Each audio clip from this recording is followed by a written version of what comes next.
Hey, BassGeek here, and do you have trouble knowing when to put one bait down or pick up another bait? Well, I'm going to share with you my system, and I hope it helps.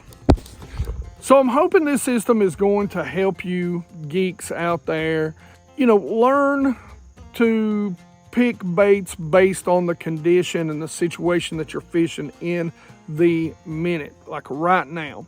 And this is sort of my system. Listen, there's always exceptions to the rule. There's always going to be that time when there's going to be this group of bass that are going to hit some bright, loud, and ultra clear water and some crazy color, and they're just going to eat it that day. It's always going to happen. This is just a short, sweet little system that breaks down baits into categories and will help you pick from those baits when you're out on the water. So let's talk about the first category that I use to separate baits. And we've actually been through this before. It's hard and soft baits. So a hard bait, for example, might be this Booyah jerkbait. Hard jerkbait. It's hard plastic, it's very rigid, and even though it looks kind of natural with the eyes, it's still not that natural. It's not going to move very natural in the water versus the Exxon Lures Whiplash Shad. It's going to feel more natural when they bite it. It's going to have a much more natural movement to it in the water, and it's going to look a little more realistic. So it seems pretty easy. So when the water's clearer, when there's less chop on the water, when we're in conditions where the bass are going to see the bait, maybe not a lot of cover or a lot of structure that they can get down into and hide, I'm absolutely going to go with this. We'll talk about water conditions a little bit more as we get deeper into this. As I have some cloud cover and a little bit of wind today, even in ultra clear water, if I get around some cover like blowdowns where they're not going to see this bait and they're going to have to react to it quickly, this may very well pay off. So two categories, but let me show you some baits that I put into the hard bait or less natural category. This or any type of jig, no matter how finessey, is going to be a hard bait. So this is going to put off a lot of sound. This is going to be something that I'm going to fish around a lot of grass so that they don't see it, but they feel it coming. So that's going to be part of the second subcategory, which is going to be natural colors, which this jig is, but I also put this in, even though it's a finesse from Angler Tungsten, I put this in the hard bait category where I'm going to need some sort of cover or structure, and the bass aren't going to see this in clear water or some stained water. They're not going to see this. Some chop on the water, something that's going to break the profile of this bait up. I'm going to fish it around things, or I'm going to fish it in low, light, and open or clear water. So that's when I'm going to pick this up. This is going to be ultra dirty water for me. This is going to be like heavy grass or heavy stain. I'm not going to fish this in clear water whatsoever unless there is something that I'm fishing it over or through that they cannot see it coming. They have to feel it coming and react to it the split second that it comes visible. Now these are soft baits. Even though we've got a hard head, these are extremely subtle. They're extremely natural looking. This is, of course, your minnow bait. This is the fish roller by Raid, and this is the roller, I think. It's by Owner. It's one of their new ones. That's the head that I have in that one. This is a finesse swim bait. This is going to be considered a soft bait. This is the Angler Tungsten Eclipse head.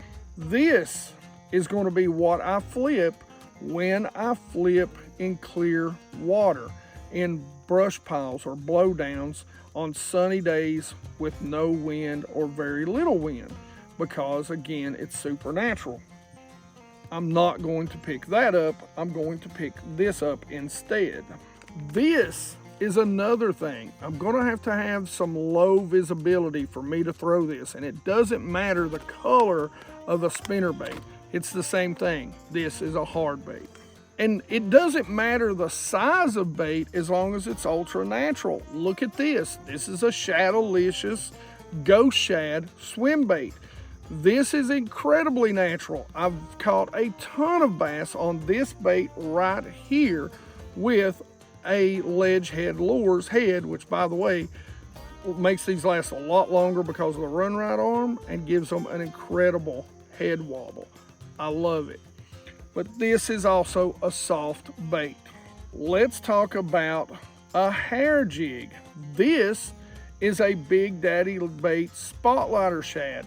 This is a hard bait. Gonna have to have some cover, gonna have to have some overcast, some wind. Even in clear water, I want something that's gonna break this up.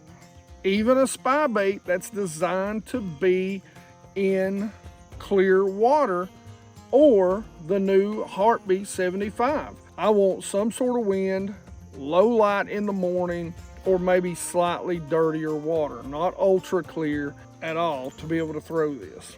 Now the same's going to go with crankbaits and the whole 9 yards, hard baits.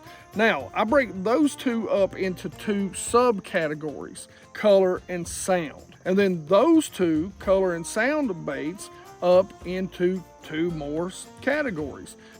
So I might throw a subtle bait, a natural bait in dirty water like this. This is the J Bros Jester, and it's in black and blue. Black and blue color matters. So a little dirtier water, you combine some dirty water or some stained water with some cover, some wood or some grass. This is a great color. Junebug is a great dirty water color. White is a great dirty water color, just like this. Now this is a little more natural, so I'm going to throw it in low light conditions, or maybe deeper where the light doesn't penetrate and the color doesn't matter as much. And this is sort of the same way. This is a bright color. Even though I love to use this, and this is the Jester just cut down, on a jig head minnow, it's definitely going to be lower light or a lot of wind for me to throw this. We break each down, soft bait, hard bait. We break each down into colors. In the soft plastic side, there's not a lot of sound categories. Now, yeah, in some of them you can stick a rattle in. That's going to help a little bit, maybe in a little bit dirtier water. But for the most part, that's going to be more of a color differential. So I could throw a big swim bait that's black back chartreuse side in the dirtiest water you'll ever imagine. But I can also throw one that's super transparent in the clearest water you can ever imagine. So that's where it's going to go. Now you can really go down the rabbit hole on how much flap and how much roll, but we're going to keep it pretty much that simple. So that's going to cover our soft plastic side. Now we're going to talk about the hard baits. So hard baits are going to break down into rattle or vibration, or a more quiet, subtle action. And where this is easiest to explain really comes down to crankbaits. So this is a DT10 in bass. So very natural color. So I would put this on the natural color side. It's balsa, there's no real rattles to it. So on the natural side of the hard bait. And it's got a nice, tight, flatter body. So it's not quite a wide wobble, so it doesn't put off a lot of vibration. This is more of a subtle hard bait. So I might get away with throwing this in clear water, say 3-foot visibility around with a little bit of chop or some heavy cloud cover. So now on the opposite side of that, On the dirtier water side, something that's going to have a lot of vibration, a crankbait's going to have a lot of vibration, it's going to make a lot of noise, is going to be a wiggle wart or a rock crawler. They're wide, they're going to have a real wide wobble, they're going to put out a lot of vibration. Even on the hard bait side, we can talk about spinner baits like this. A willow leaf, a single willow leaf with a very subtle skirt, not white, but something maybe a little more transparent, is going to be a little more finesse. You can maybe fish it in clear water with a little bit of help, whether it be from cover structure, wind, or maybe slightly stained water. Versus something like you're going to put a Colorado blade, that's something that's going to get a big thump. You're going to want to fish that in a little dirtier water, call those bass to it, because they're going to feel it before they ever see it.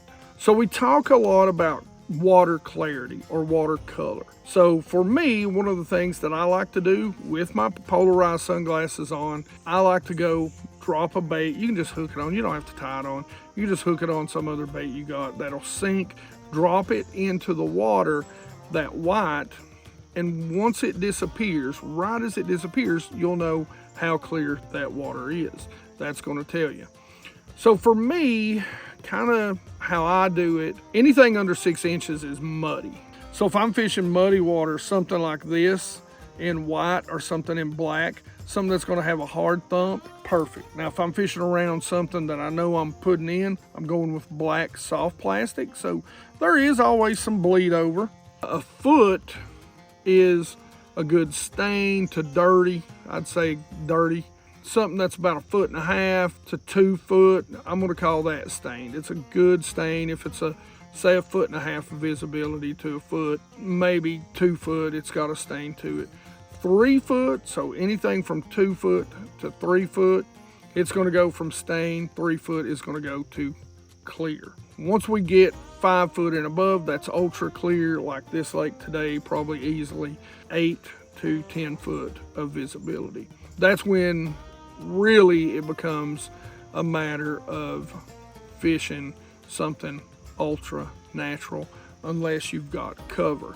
Remember, you're just breaking up. When we talk about cover and structure, structure could be hiding behind a point or hiding in some big rocks or a bluff. Cover is grass, wood, anything that's sitting on the structure. And so that the bass can really get down in and hide, and it limits their line of sight. That's the key, their line of sight. If they can see it coming from a long way, you want something supernatural. Now I know this might seem a little complicated, but this is the system that I use. It's actually pretty easy once you sit and think about it. You watch the video 2 or 3 times, kind of write it down, and then just start thinking about the baits that you have, and you can actually start thinking about, are they for clear water, 3 foot and above?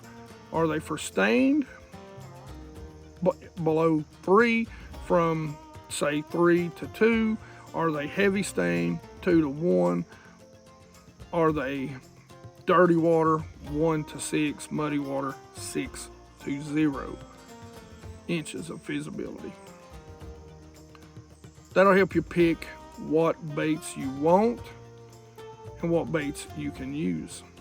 Like I said, I know that's a lot to take in, but just sit and think about it. Lay your baits out on the table, write this down, just, write it down as a little note, and eventually it'll come second nature to you. And you'll adjust. You'll make your own adjustments over time to your system. But at least this is a good starting point for you. I hope it's not too confusing. I hope it's something that will at least give you a baseline. That's all I want to do, is give you a baseline of where to start. To give you a little more information, since we're coming up on the colder months faster than I want to, here is a great video where we really talk about and break down winter crankbait selection. So go check that out. And as always, questions, comments in the comments section below. You geeks know I love to talk fishing with you. Like it if you like it. Ring that bell so you get the notifications when these videos come out. Join the 100% Watch Squad. Helps the channel grow. and you geeks rock.